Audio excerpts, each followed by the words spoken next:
Hi friends, మత్స్యకారులు బ్రతుకులు ఎలా ఉంటాయంటే రోజు జీవన పోరాటం. ఆకలి కోసం జీవన పోరాటం తప్పక చేయాలి.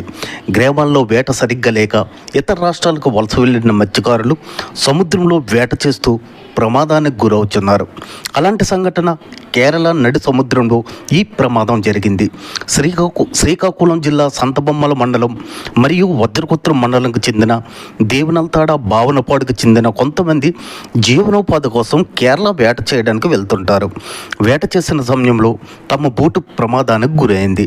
నడి సముద్రంలో జరిగిన ఈ సంఘటన దిక్కుతోచని స్థితిలో బోటు మీద ఉన్న మత్స్యకారులను ఆలోచనలో పడేసింది. వీరు అదృష్టం బాగుండి కొన్ని బోటులు ఈ సంఘటన చూసి ప్రమాదానికి గురైన బోటు దగ్గరికి వెళ్ళి వాళ్ళు ప్రాణాలు కాపాడారు. భగవంతుడి దయ వలన బోటుపై ఉన్న 20 మంది మత్స్యకారులు ప్రాణాలతో బయటపడ్డారు. ఇవి మత్స్యకారుల తాలూకా జీవితాలు. ఇట్లు మీ ధనంజయ్, నేటి ప్రపంచం. Please subscribe.